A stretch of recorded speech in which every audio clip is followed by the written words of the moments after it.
6 गुणा 6 गुणा 6 गुणा 6 गुणा 6 गुणा 6 गुणा 6 गुणा 6 को घातांक रूप यानी कि एक्सपोनेंशियल नोटेशन में लिखें तो यहाँ 6 कितनी बार आपस में गुणा हो रहा है?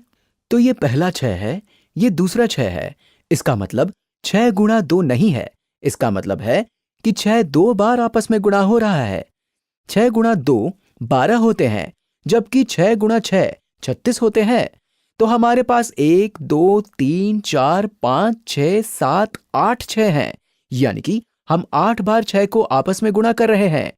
इसे घातांक यानी कि एक्सपोनेंट में प्रदर्शित करने के लिए 6 की घात 8 यानी कि 6 की पावर 8 लिखा जाता है, जिसका मतलब है 6 गुणा 6 गुणा 6 गुणा 6 गुणा 6 गुणा 6 गुणा 6 गुणा 6। आपको पता होना चाहिए कि 6 की घात 8 का मतलब 6 को 8 से गुणा करना नहीं है। 6 को 8 से गुणा करने पर 48 आता है, जबकि 6 की घात 8 यानी कि 6 की पावर 8 का उत्तर ज्यादा बड़ी संख्या है। 6 गुणा 6 हुए 36 और अब इसे 6 से गुणा करने पर क्या आएगा? 216। और इसी तरह 6 से गुणा करने पर आपको बहुत बड़ी संख्या प्राप्त होगी। इसलिए यह बताना महत्वपूर्ण है कि उत्तर एक बहुत बड़ी संख्या है।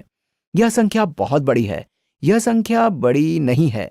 इसलिए 6 की घात 8 का मतलब है कि 6 को आपस में 8 बार गुणा करना है, ना कि 6 को 8 से गुणा करना है।